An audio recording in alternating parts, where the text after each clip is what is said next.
பிரதோஷம் என்பது பார்க்கடலை கடைந்த போது ஆலகால விஷம் வெளிப்பட்ட நேரம். உலக உயிர்களை காக்கும் பொருட்டு சிவபெருமான் அந்த கொடிய விஷத்தை தானே அருந்தினார்.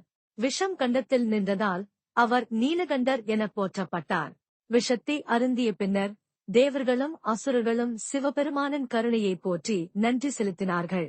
அப்போது சிவபெருமான் தனது வாகனமான நந்தியின் கொம்புகளுக்கிடையே ஆனந்த தாண்டவம் புரிந்தார். இந்த நிகழ்வு மாலை வேளையில்தான் நடந்தது.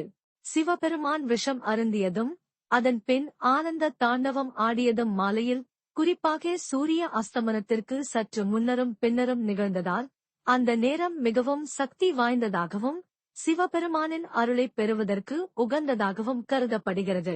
இந்த பிரதோஷ காலத்தில் பொதுவாக மாலை 4:30 முதல் 6 மணி வரை சிவபெருமானை வழிபட்டால் பாவங்கள் நீங்கும், கர்ம வினைகள் குறையும், அனைத்து விதமான தோஷங்களும் நிவர்த்தியாகும் என்பது ஐதீகம். சிவபெருமான் இந்த நேரத்தில் மிகுந்த கருணையுடனும் சந்தோஷத்துடனும் இருப்பதால் பக்தர்களின் வேண்டுதல்களை உடனடியாக அருளுவார் என நம்பப்படுகிறது. அதனால்தான் மாலை நேரத்தில் பிரதோஷ பூஜை செய்வது மிகுந்த முக்கியத்துவம் வாய்ந்ததாக கருதப்படுகிறது. ஞாயிற்றுக்கிழமையில் வரும் பிரதோஷத்தை ரவி பிரதோஷம் அல்லது பானுவார பிரதோஷம் என்று அழைப்பார்கள். இது மிகவும் சிறப்பான ஒரு பிரதோஷமாக கருதப்படுகிறது. முக்கியத்துவம் மற்றும் பலன்கள். சூரிய பகவான் அருள். ஞாயிற்றுக்கிழமை என்பது சூரியனுக்கு உகந்த நாள். எனவே ஞாயிற்றுக்கிழமை பிரதோஷத்தில் சிவபெருமானை வழிபடுவதுடன் சூரிய பகவானின் அருளையும் பெறலாம். சூரிய திசை நடப்பவர்கள் இந்த பிரதோஷத்தில் கலந்து கொள்வது மிகவும் நன்மை பயக்கும். தோஷ நிவர்த்தி.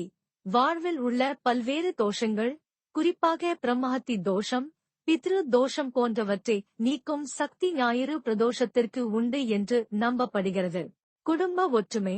பிரிந்த குடும்பங்கள் ஒன்று சேரவும் தம்பதியர் ஒற்றுமை மேலோங்கவும் ஞாயிறு பிரதோஷ வழிபாடு உதவுகிறது. கடன் மற்றும் தரித்திர நிவர்த்தி. வீட்டில் உள்ள கடன் தொல்லைகள் நீங்கி தரித்திரம் விலகி சுபிட்சம் உண்டாகும். சுபகாரியங்கள். தடைப்பட்ட சுபகாரியங்கள் நடந்தேறவும் வாழ்வில் சந்தோஷம் நிலைக்கவும் இந்த பிரதோஷம் வழிபாட்டு உதவுகிறது. ராகு கால சிறப்பு. பொதுவாக பிரதோஷ நேரம் மாலை 4:30 மணி முதல் 6 மணி வரை. ஞாயிற்றுக்கிழமையன்று ராகு காலமும் இதே நேரத்தில் வருவதால் ராகு காலமும் பிரதோஷ தருணமும் இணைந்து வரும் இந்த நாளில் சிவ தரிசனம் செய்வது மிகுந்த பலன்களை வாரி வழங்கும் என்று ஆச்சாரிய பெருமக்கள் கூறுகிறார்கள். வழிபாட்டு முறை. ஞாயிறு பிரதோஷத்தன்று மாலை 4:30 மணிக்கு முன்பே சிவாலயம் சென்று நந்திதேவருக்கும் சிவபெருமானுக்கும் அபிஷேக பொருட்கள் வழங்கி சிறப்பு பூஜைகளில் கலந்து கொள்வது சிறப்பு. பால், தயிர், இளநீர், தேன், பஞ்சாமிர்தம், பழங்கள், மலர்கள் போன்றவற்றை அபிஷேகத்திற்கு பயன்படுத்தலாம். சிவபெருமானின் நாமங்களைச் சொல்லியும் சிவ துதிகளை பாராயணம் செய்தும் வணங்கலாம்.